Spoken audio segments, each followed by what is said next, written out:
Just as a disclaimer, we want you to know that some of the movies that we will be reviewing were shot in a different time and era where people of race and sex were not treated equally. We understand this and hope you do too.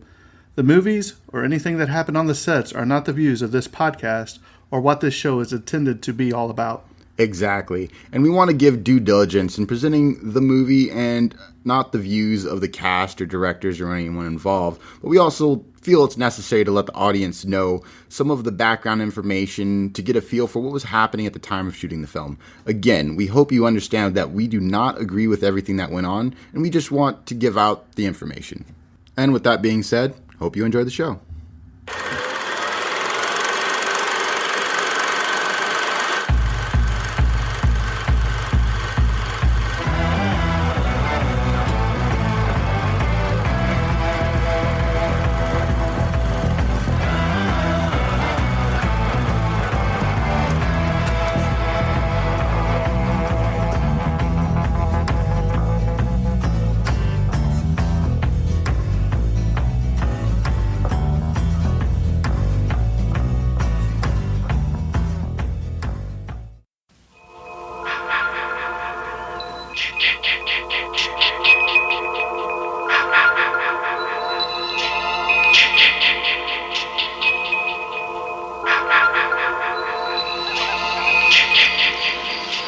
Hello? Who's that?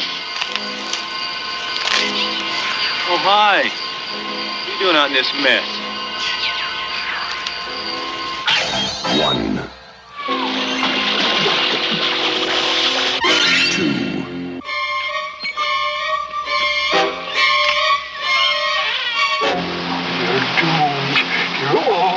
2, 3.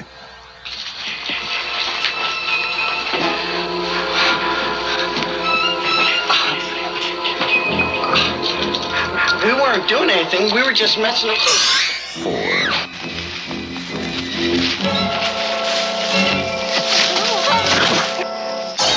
5. 6.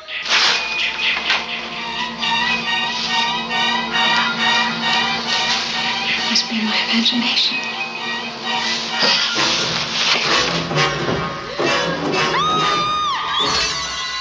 7. Can I help you?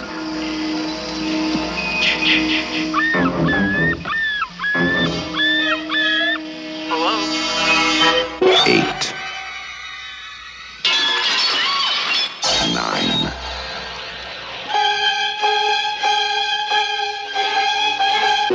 10.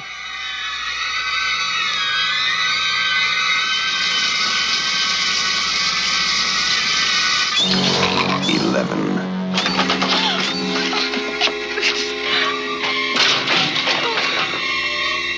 12. Friday, the 13th. You may only see it once, but that will be enough.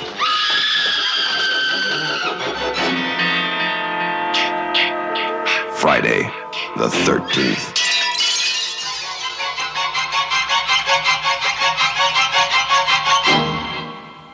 All right, guys, welcome to the Tragedy of Cinema podcast. I am your host, Jimbo, and today I'm joined by two of my friends and fellow podcasters from the Evil Never Dies podcast. I have Brett and Carl. Guys, welcome to the show. Hey, thanks for having us on, Jimbo. Appreciate it, man. Yeah, definitely. So in case you guys don't know, Carl and Brett host a podcast called The Evil Never Dies.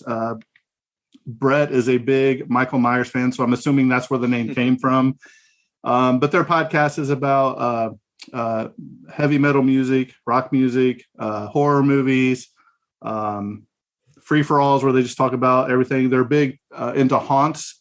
They do a lot of haunted houses, and Brett likes to drink a lot. So what we discovered there is they're a good group of guys. So I thought it'd be cool to bring them on and kind of do a crossover into the podcast world where we talk about Friday the 13th, the original Friday the 13th. I know they haven't covered it yet because I've listened to them and they just like to jump to like Friday the 13th part 6. Which we did. Right. So, would you guys like to say anything before we get going? Just thanks for having us on, man. I'm very excited about this. This is actually our first co-hosting gig with another podcast. So First collaboration, huh? Called First Collab. Yeah. Good movie to start with. Yeah, exactly. And you know what? It doesn't have to be the last, man. I'd like to do this more often with you guys if you guys want. So anything to help fellow brothers out. So let's jump right into it. Friday the 13th. It was actually, released in 1980. I was 3 years old. So I'm a young one. The director was Sean S. Cunningham. The writer was Victor Miller. The producer was also Sean Cunningham. The composer was Harry Manfredini. And that famous, whatever they say, you know what I mean? I call it the Jason noise. Right. And I got something in my notes where we talk about it, but I've read two different conflicting things. One of them, it's actually Harry Manfredi's voice slowed down where he was saying something. And the other one, it was Tom, what's his name? Help me out. Special effects guy, Tom Savina. Savina. I couldn't think of his last name. Yeah. Somebody says it's him. So when I get to that in the notes, we'll discuss that. The cinematographer was Barry Abrams. The editor was Bill Frieda. And the casting director was Julia Hughes and Barry Moss.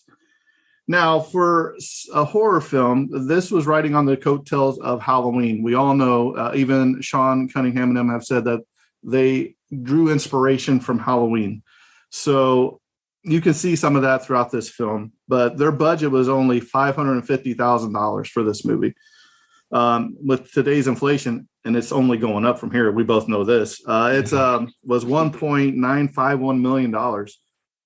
So gross worldwide, it made $39,786,892. So it did very well. And with inflation, that would be $141,135,308. So needless to say, I think it was a pretty big hit. Exactly. So go ahead. Started the kind of footing off of Halloween, but it sort of started its own subgenre of slasher films, I thought. Right. And we'll get to that in a minute. I can't go ahead and destroy Brett right here in the front with Not yet. Versus Not Jake. yet. We'll get there. But it was released on May 9th in 1980. So a little bit of the technical details before we get into Brett with the casting. It was only a runtime of 95 minutes. The sound mix was mono. It was obviously a color movie. The aspect ratio is 185:1. The camera was a Panavision Panaflex. The laboratory was the Movie Lab in New York. The film length is 2,511 meters. The negative format was 35 millimeter. The process was spherical, and the printed format was 70 millimeter blow up /35 millimeters. It did win some awards, or at least were nominated for some awards. I'm not going to go through some of these because some of them are later on when they get like the box sets of all 8 of them.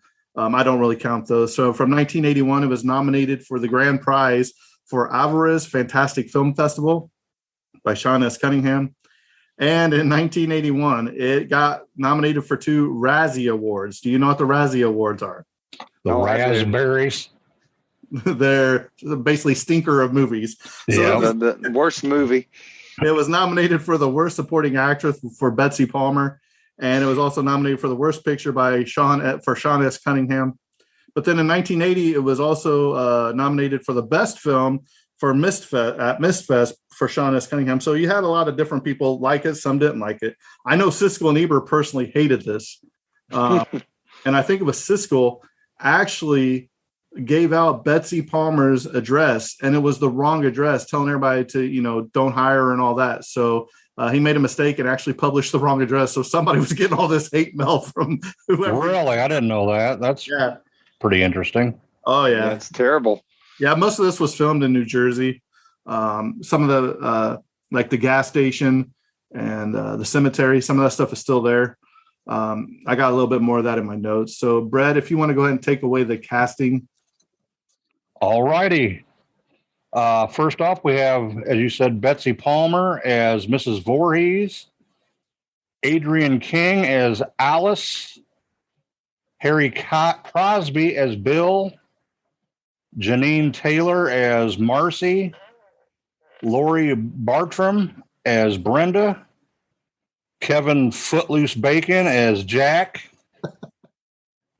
Mark Nelson as Ned, Robbie Morgan as Annie, Peter Browers as Steve Christie, Rex Everhart as the truck driver, Ron Carroll as Sergeant Tierney, Walter Gorney as Crazy Ralph, Willie Adams as Barry, Deborah S. Hayes as Claudette, Sally Ann Golden as Sandy, and last but not least, Ari Lehman as young Jason Voorhees. Mm-hmm. And did you know he has a metal band? Who, Jason? Yep. His metal band's called First Jason. And that's why he's even better than Michael Myers. Oh, easy now. Wow. All right. That's about enough of that. There we go. All right, Carl. If you were trying to describe this movie to get somebody to watch this movie, what would your synopsis be of what this movie is about? Well, let's see. I guess, it starts off in 1958 at the Camp Crystal Lake, and you got two camp counselors wanting to go do the naughty stuff together, and somebody kills them. They're dead. So that's sort of an interesting, okay, what just happened? So then you jump ahead, what, about 20 years? And all these kids are trying to they reopened Camp Crystal Lake so they can be camp counselors. Right. And I think it's also important to know that also a kid had drowned, I think, in 1957. We forgot about that. Yeah, that's what Crazy Ralph. I think Ralph tells them a lot of that. There's kid died out there a year before. The counselors were all killed. Right. So, yeah, we got a drowned young boy, and people warned him, don't go out there. That place is cursed. Yep. Yeah, I love this movie. I love this whole series, but we'll get to it. Basically, Carl mentioned that the little boy drowned, I think, in 1957. While they say that he should have been watched because he couldn't swim very well. He couldn't swim well. And I had read somewhere in one of the scripts or something that he was Jason, the boy that drowned was Jason, but they were trying to make him a mongoloid boy. I read something where he had scoliosis. They were just trying to put different things in there, but it never actually comes out and says in the movie why he couldn't swim or anything like that. So, but then now that the camp's being reopened, counselors start getting killed again, and you don't know what's going on. So, but Crazy Ralph, he's always there to say you're doomed. You're all going to die. You're doomed. It's a curse. Yeah, it's cursed. He's got all kinds of warnings for people. And at the beginning of this film, what's her name? Is it Annie, the one that's walking? She's the new cook. Is her name Annie, Brett? I believe so. Yes, it is Annie. Yeah. So she's walking through town and she's just trying to get to Camp Crystal Lake. And she's backpacking, so I don't know where she's backpacking from. Or she hitchhiked this far, and never really says that I remember. So she gets to town and she goes into this restaurant. She's like, "Hey, can somebody tell me which way is Camp Crystal Lake?" And they're all, "Camp Blood." Everybody just stops. Yeah, that's it. Pee Wee Herman when he says, "Can somebody tell me about Large Marge?" And they're all like, Go ahead, Carl. What was he saying? Oh, just they were trying to warn these kids. This place, you don't want to go there. 20 years ago, bad stuff happened, but of course they're not going to listen. Well, no, the movie would be over. The movie would be over. Like, oh, well, let's not go to Camp Blood. Let's go there.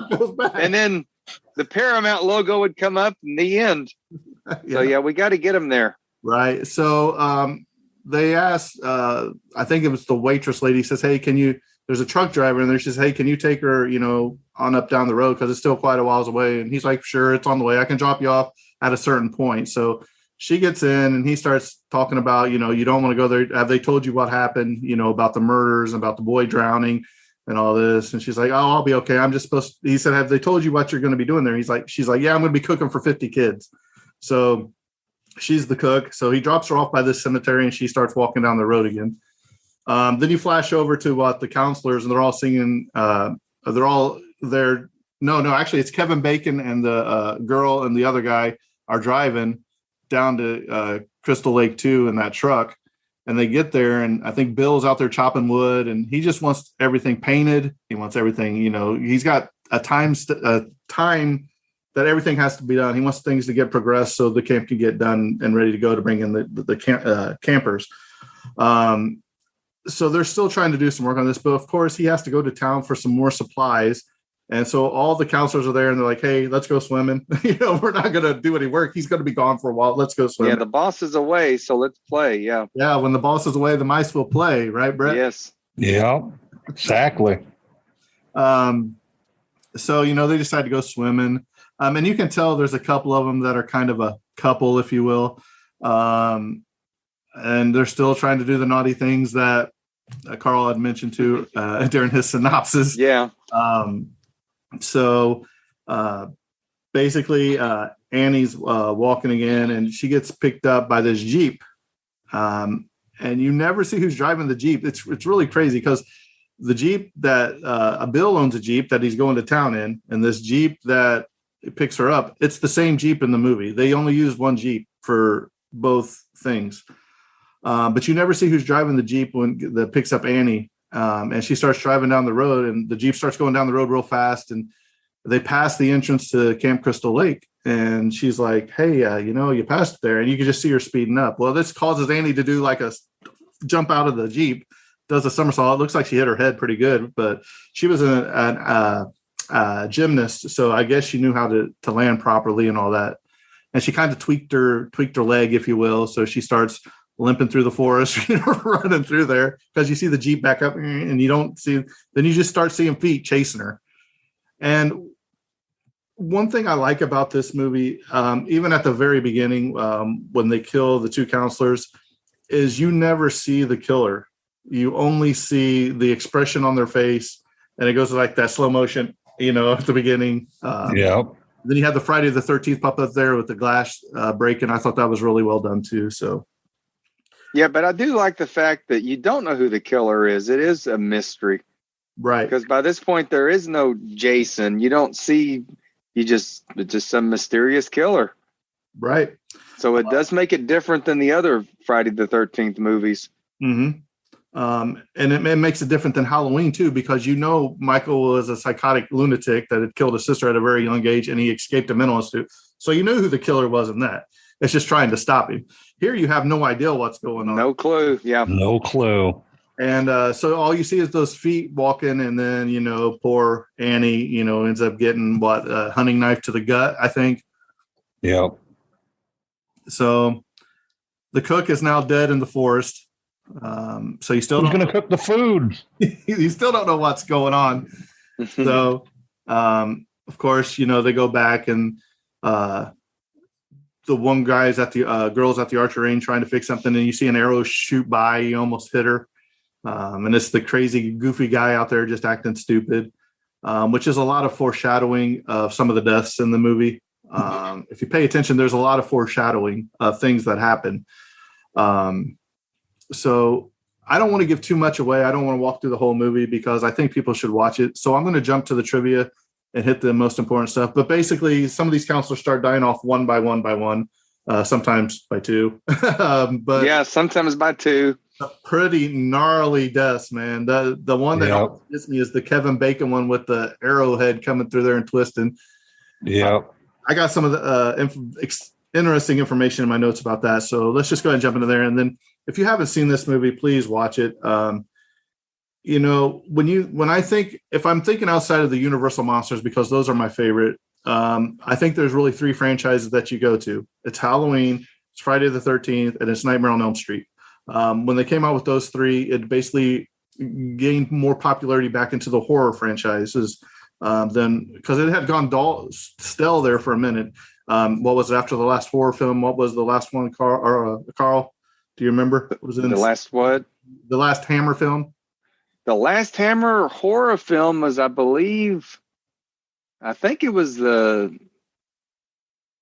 I can't think right offhand exactly which one, but I know they did one, the Christopher Lee, where he resurrected the devil's daughter, and it just wasn't a very good movie. No, but I'm saying that was what, earlier 70s? Earlier 70s, yeah. Right. By mid 70s, Hammer had pretty much shut down. Right. So when Michael Myers came out, it was new again. It was fresh. It was new again. Right. And so then this coattailed off of Halloween, and then Nightmare on Elm Street and all that. So because we had the whole Exorcist phase coming after that, and everything was about possessions and ghosts. And when Halloween came out, that was sort of the beginning of the slasher film. Mm-hmm. And the whole new genre would soon follow. Right. So, excuse me.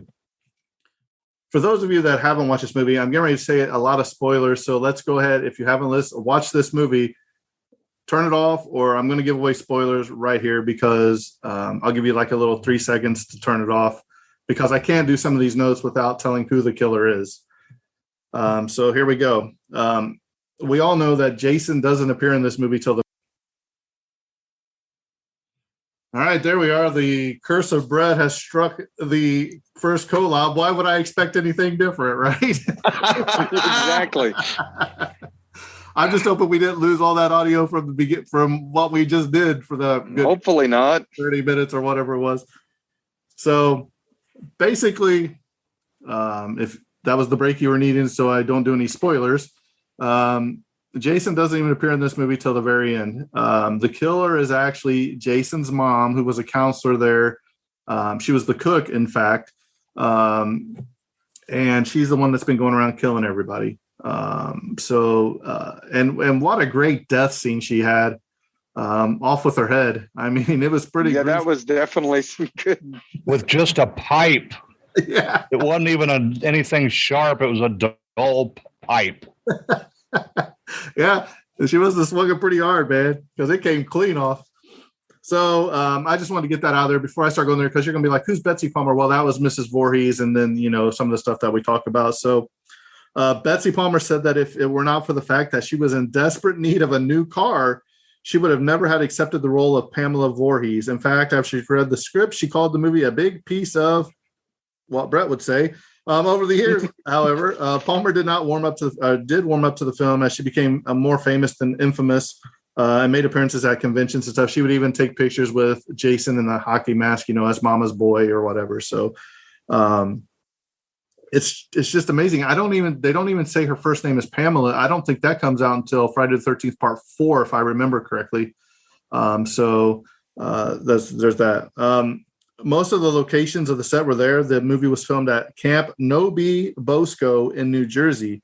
The camp is actually still in operation, and it has a wall of Friday the 13th from 1980 memorabilia to honor the movie that was set there. The crew only had to build the bathroom set from the movie. So you take what you get, right? Instead of spending, no wonder they're so low. They just actually, I think they had to make a big donation to the Boy Scouts or the camp or something, to make sure that they got that. But if it's saved on your budget like that, I don't think they would mind. Tom Savini was one of the first crew members on board for the film because the producers idolized his special makeup effects from Dawn of the Dead, which was a great movie. While most of the cast and crew stayed at local hotels during filming, some of the most dedicated, including Tom Savini and Tasso and Stavrakis, stayed at the actual campsite. They had Savini's Betamax VCR and only a couple of movies such as Barbarella and Marathon Man on videotape to keep themselves entertained. So each night they would watch one. To this day, Savini says he can recite those movies by heart. That's funny. Yeah, it is. The Betamax. Betamax, yeah. Hey, I've actually watched movies off them before, so. Well, yeah, Brett, that's because you're old. That's showing my age.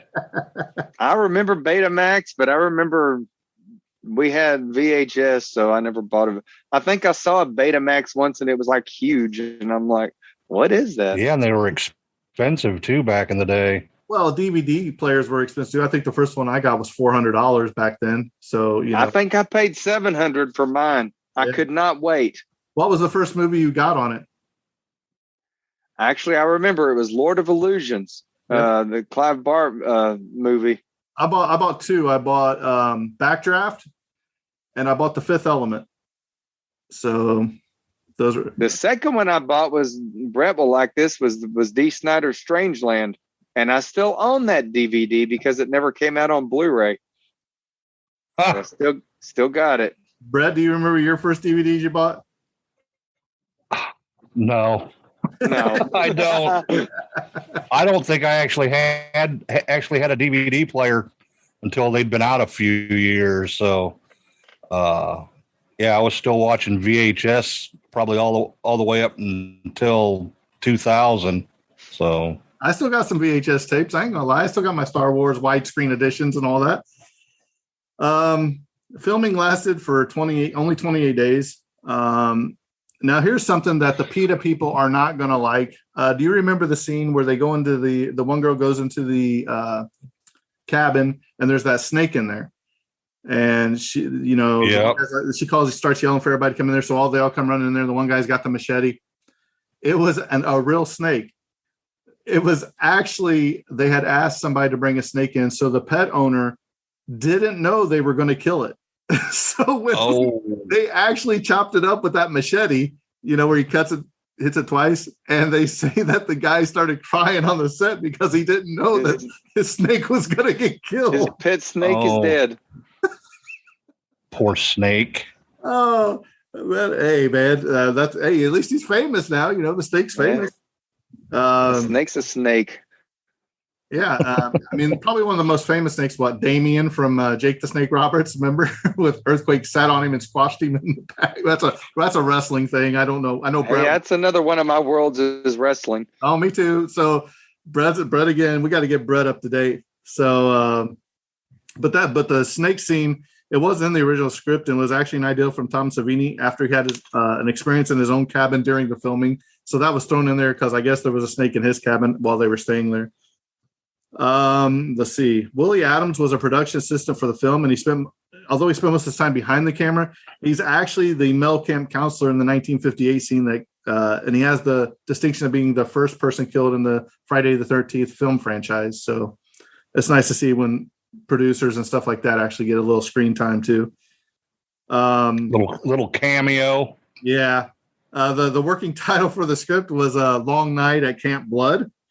And Victor Miller, as we had talked about, admitted that he purposely was writing this success to John Carpenter's Halloween. So around 19 minutes into the film, the special effects supervisor, Tom Savini, performed the arrow shot that narrowly missed Brenda when she was setting up the archery target. So Savini actually shot that arrow too. Now, I thought this was interesting, Brett. You'll like this. There's a township named Voorhees in New Jersey, which is only about 8 miles away from Haddonfield, New Jersey. So, which was the inspiration for, of course, Halloween, the fictional town. The documentary Halloween 25 Years of Terror shows a picture of a road sign that lists Voorhees right under Haddonfield. The township was named from Foster McGowan Voorhees, the governor of New Jersey from 1899 to 1902. The surname Voorhees is of a Dutch heritage. It is also a common family in New Jersey name. So I thought that was very interesting that not only did they draw inspiration from it, but the township and the city are really close together too. So that is a cool little trivia fact. Yeah, it is. Victor Miller wrote the script in only about 2 weeks. And interestingly, Miller never went to summer camp when he was a kid. So very interesting. Did either of you ever go to summer camps when you were kids? Yeah, I went to the Salvation Army camp when I was a kid. Carl, did you ever go? I never did. I barely went camping, but like once or twice with my sister. So okay, there's no woods here in Texas hardly. No, we have to go to the lakes if we ever did anything. We have lakes everywhere, and they're all man-made. Yeah. We only have one natural lake in the whole state. Huh. Is that one that I drove over as I was going through Dallas? Is that man-made or is that real? It's man-made. Yeah, they're all man-made around here. The only one is in East Texas, and it actually goes into Louisiana. Okay. So I said there was the two Jeeps used in the film were the same Jeep. One is shown with, and the other one is shown without. It's soft top on top. So they tried to save money by saying, "Oh, that's two different Jeeps," but they just took the top off. So Hey, whatever it worked. Right. Let's see. The film takes place on July 4th, 1958, and June 13th. In the present day, but at no point in the film do they ever mention the year that this has taken place. It just says present day. So I thought that was very interesting too. Adrienne King's Scream was the deal maker when she was auditioning for Alice. So if you can be a scream queen, you've got a role, it seems like. Did you know, I didn't know this either until I was doing these notes, that Harry Crosby is actually the son of Bing Crosby. So he was actually... oh, really? Yeah, from this movie. So I thought that was pretty interesting. I think I do remember that part. In passing, I remember it. Yeah, they say that they had to make a sizable donation to the Boy Scout camp, as we talked about. I couldn't find the actual monetary donation, but I'm sure it was quite big. Yes.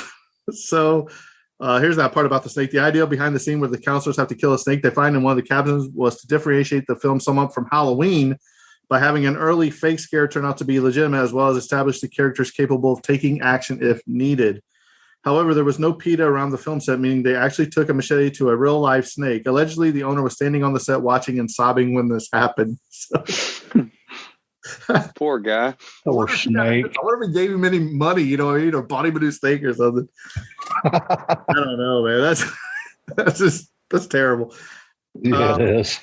Because the camp was closed during filming and situated in the deep New Jersey woods, the cast and crew didn't see much outside interference, but it turned out they had a very famous neighbor, rock star Lou Reed, who owned a farm nearby. We got to watch Lou Reed play for free right in front of us while we were making the film, soundman Richard Murphy said.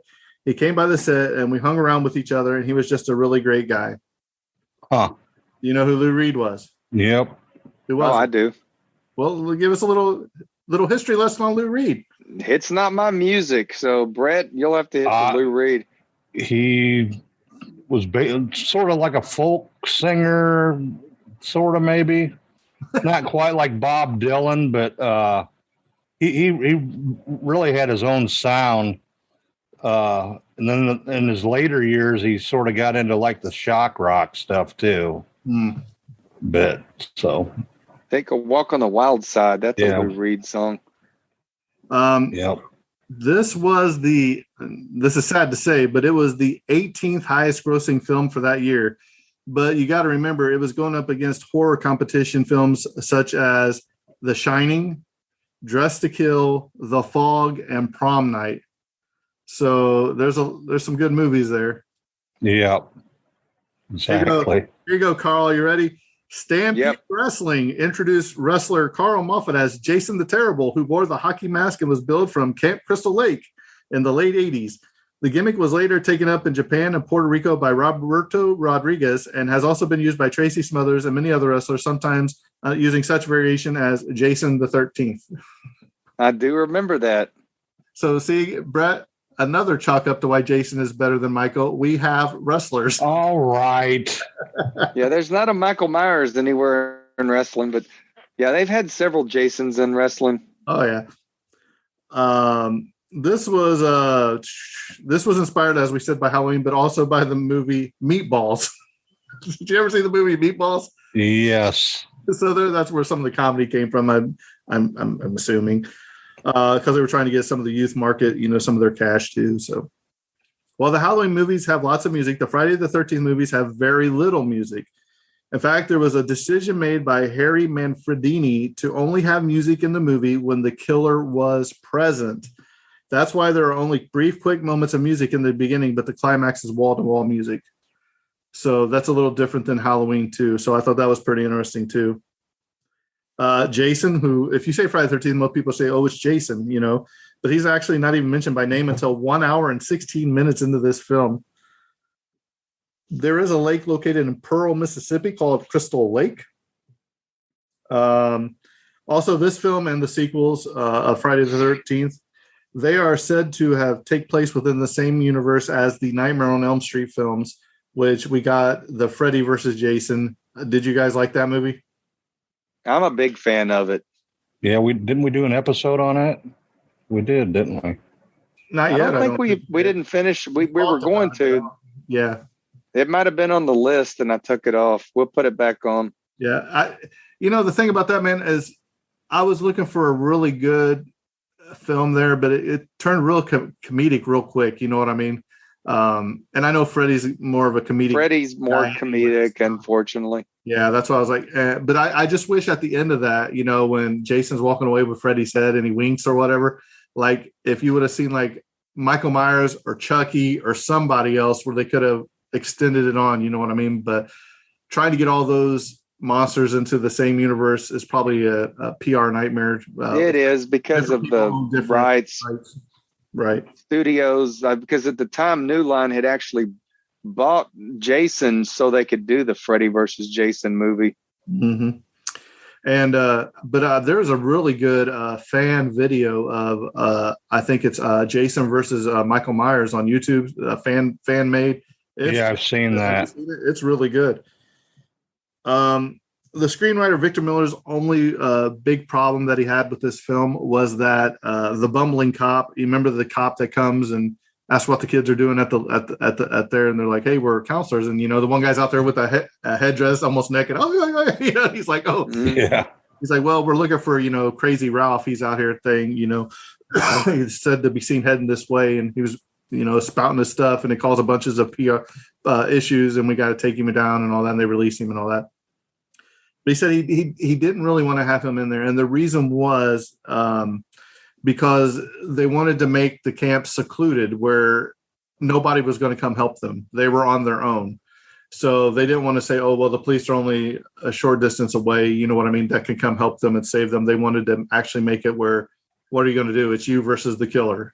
And there's the scene, I forget which kill it is, but it shows them stabbing somebody or slicing the throat or something.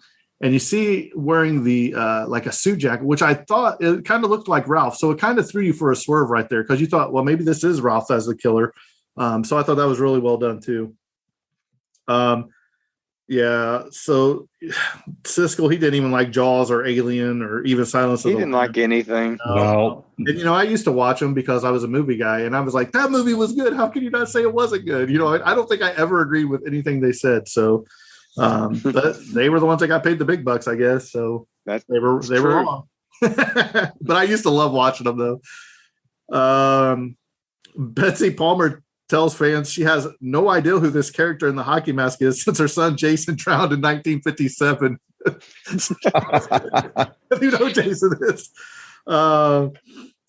Adrian King has pictures of FX Tom Savani baking Betsy Palmer's prosthetic head in an oven. So I think that'd be really cool to see. Composer Henry Mafredi came up with the now classic Ma Ma Ma attached to the score, and they say it's his voice. And they say that's from remember where Jason's mom's going, kill her mom, kill her mom, kill him, kill. They're saying this kill, mom, mom, mom. So that's where the key, ma comes from. So that's what they say. It's urban legend is. I've heard that same thing. It was like killer, mommy, killer, and it just went from there. Yeah. Producer Steve Miner initially thought it was an idiotic idea to bring Jason back for the sequels. He wasn't your villain. He's just a fragment of someone's imagination. However, despite this, he went on to direct the next two Friday the 13th films starring Jason the villain. So money talks. Yep. Did you know? I did not know this, but the producers of Friday the 13th, they also produced a Friday the 13th TV show, even though it has nothing to do with the movies whatsoever. Oh, yeah. Carl's reaching. Does he got it, Carl? Yeah, there it is. Does. The whole series. Is it good? Yeah, it's actually interesting. They're going around looking for cursed objects. They in an antique store, and all these objects got sold off, and they're trying to recollect them all. How many? But yeah, it has nothing to do with Jason. How many seasons was it? Or episodes, I guess. 3 or 4. I think it's. Let's see if it says on here. I don't even think it tells you on the box. I think it's 4. Is it worth watching? Oh yeah. It's pretty dated. Right. I enjoyed it. I'll honestly say don't think I've watched the whole series since I bought it on DVD, but I have watched bits and pieces of it. I'm gonna have to. Well, And it remember was the 3 seasons. Remember the Chiller channel? Did you ever watch the Chiller Yeah, channel? I had Chiller. Yeah, They played it on there all the time. It was a weekly thing on the Chiller channel. That's where I watched it at. Yeah. Yeah, I'm gonna check that out. I think that seems pretty good. So Betsy Palmer and the rest of the cast spoke at a Friday the 13th 30th anniversary conference, which was captured in the recent documentary Crystal Lake Memories: The Complete History of Friday the 13th. It's available on YouTube if anybody would like to watch it. At the conference, Palmer said that when she first read the script by Victor Miller, she said, "What a piece of what Brett would say," and threw the script across the room into the trash. Victor Miller, the scriptwriter, was at the conference and heard this comment, and Adriana King patted him on the back consolingly. Palmer said that when she thought about it, she did need the money for a new car, and the movie would probably come and go very quickly, and no one would ever see it, and it would all be quickly forgotten. So she decided to take the job. Little did she know the movie would become a phenom and would be the main thing she would be remembered for in her career. that's all I remember her for. She was kind of annoying in this. There's an old movie. Everybody compares this to Halloween, but there's a old movie from 1945 from Agatha Christie called "And Then There Were None." Although technically a detective mystery, it is considered one of the original slasher movies and is very similar structure to Friday the 13th.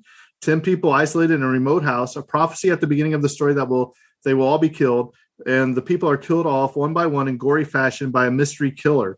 The bodies turn up in random places, decorated in hideous ways by the killer to taunt the survivors. Until the ending, when the final girl faces off against the killer.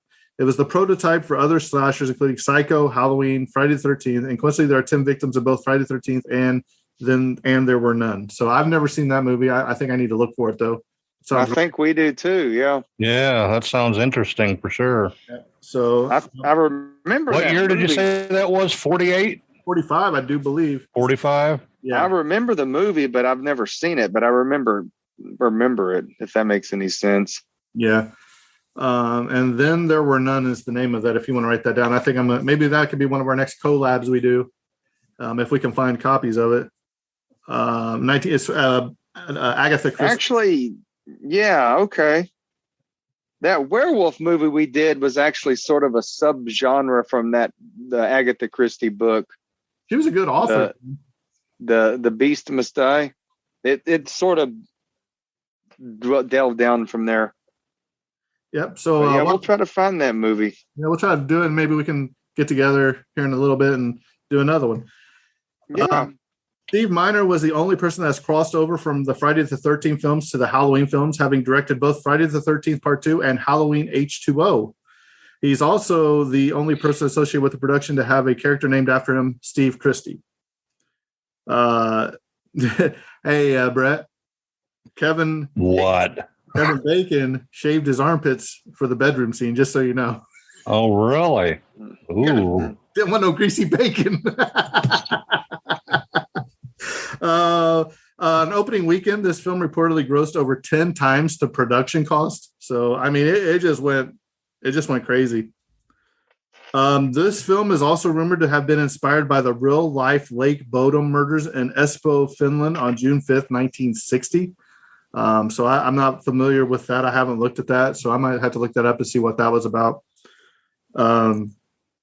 Sadly, when you make a film and you're a film star, there are some crazy fans out there that become obsessed with you and stalk you. So that actually happened to Adriana King. She was stalked by an obsessed fan. Terrified, she asked that her role in Part 2 be small as possible. She didn't take any other roles or make convention appearances for almost 20 years after its release because of this. That's wow. sad. And if I remember, I think she gets killed off pretty early in Part 2, right? I think does. So. Yeah. So, that's sad, man. You know what I mean? But here you go, Brett. Friday the 13th is the number one entry on the list of horror franchises with the most nude scenes. Okay. So Jason's got Michael there too.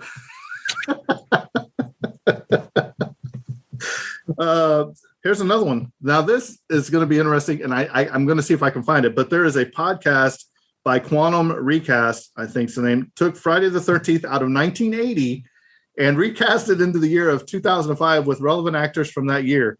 In Friday the 13th, 2005, Jason Goes to Disney World. Oh no. Oh. It's got to be good. I'm just saying. So it was like a fan film, or no? It's a podcast. Oh, it's a podcast. I wonder if it's like an audio drama, like an audio drama. It sounds like. Yeah, or an audio comedy in this case, maybe. Yeah. Website Mr. Skin posted the top 10 horror franchises with the most female nude scenes. Listed includes Witchcraft, which has 77. Friday the 13th has 49. Hellraiser has 24. Wrong Turn 17. Piranha 16. Hostel 14. Silent Night, Deadly Night 14. Halloween 14. And Amityville 9. So there's another sad fact about the snake getting killed. During the first few weekends of the film's release, makeup and special effects artist Tom Savini would go into theaters for the last 5 minutes of the show to see the audience react to Jason emerging from the lake and grabbing Alice. So he went a little undercover. People can't do that anymore because you're too famous. And with all the social media now, they're going to know who you are. Yeah, they'd go Facebook Live on you immediately. Look who's in here. Yeah. Tom Savini actually doubles for Brenda in the shot in which her body is thrown through the window. If you remember where she's dead and they've got her like the board wrapped around her and the rope all around her. The body count is 11, which is including the real snake. R.I.P. Snake.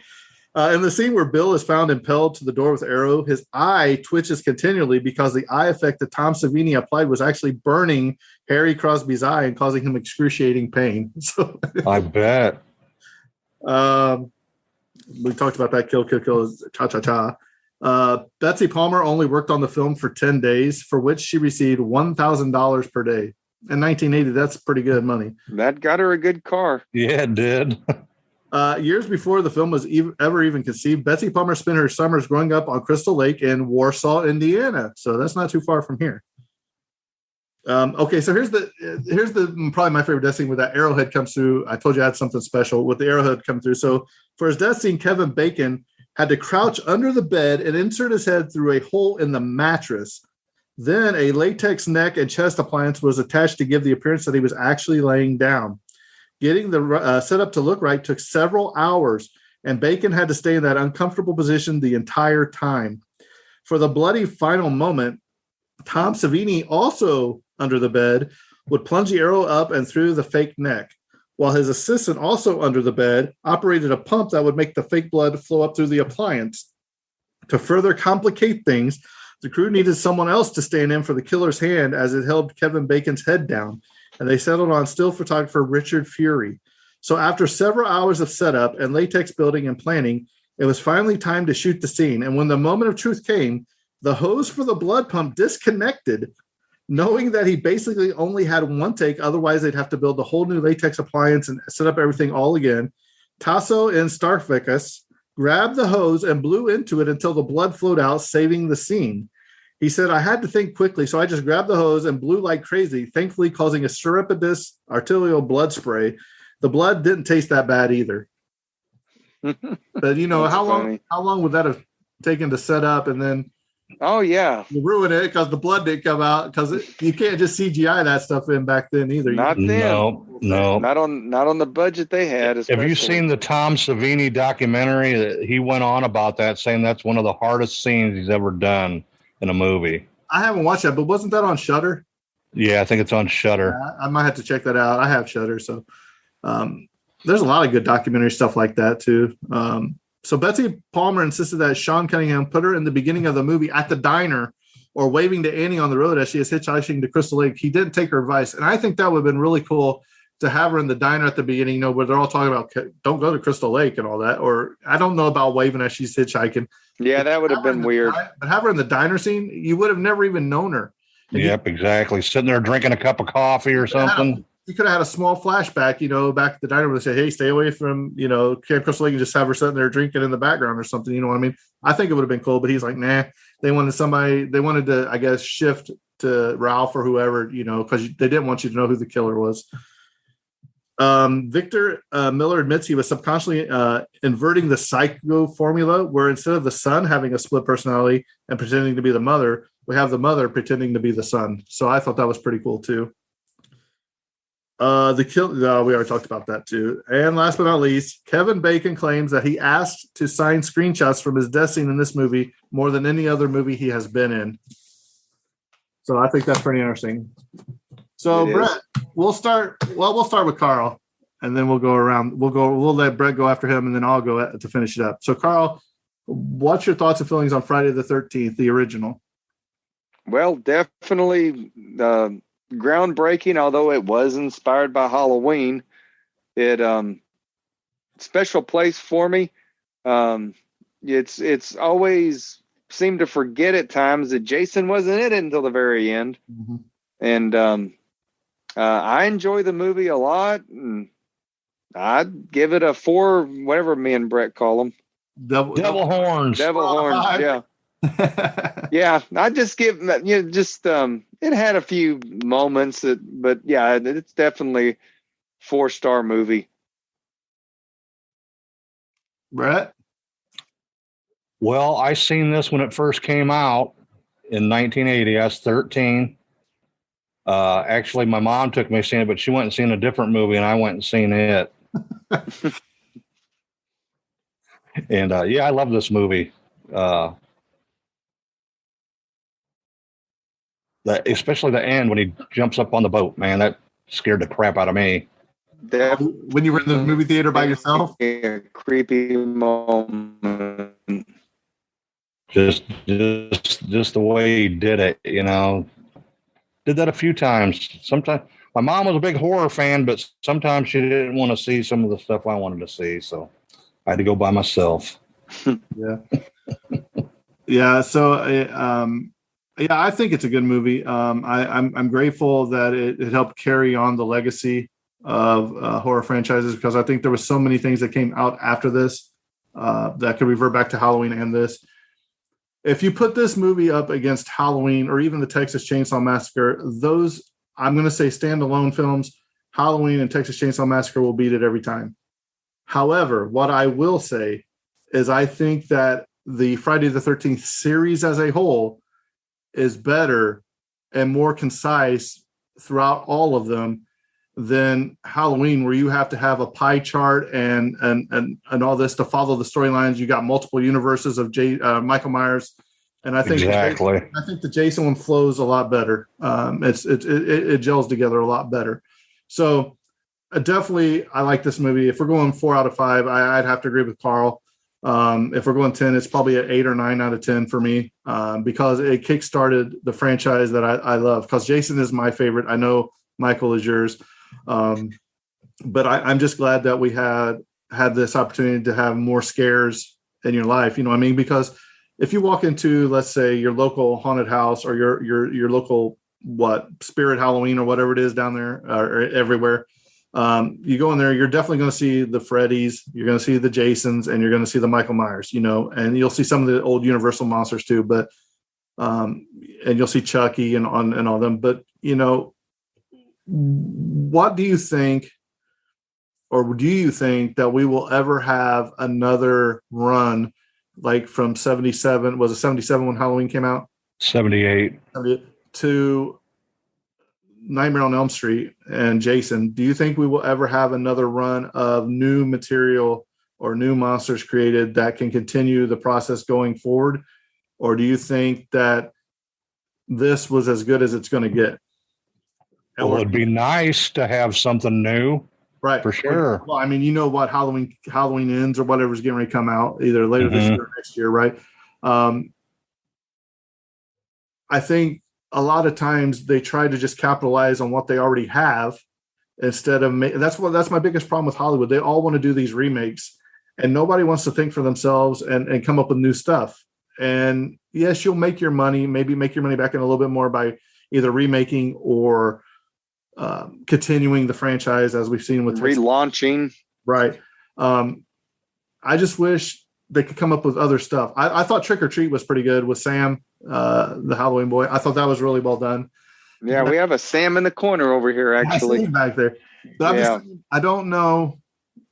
I wish there would be something else, but I don't know if there's going to be. I don't think so. The Saw movies may have been the closest thing that we'll ever have gotten to, Right. because they've done a really good job with Saw, and then it finally fiddled out. I know they're trying with the Conjuring universe, with the Nun and all that, with Ed and Lorraine Warren, but it's just not the same. Yeah, it's getting not. old. Right. So, They tried with the Hatchet movies too, but them sort of got cheesy. right. They weren't really big releases either. The Saws were pretty big. The Conjuring universe, it just seems to have gotten pretty stale pretty quick. Right. I think after about the second Annabelle movie, it was sort of just like, yeah. Right. Yeah, I agree too. And I know they tried with the what was it, the dark Universal monsters with Tom Cruise, the Mummy. Yeah, that was. Well, they dropped the ball. They should have that Dracula, whatever they called it, Dracula Reborn or whatever.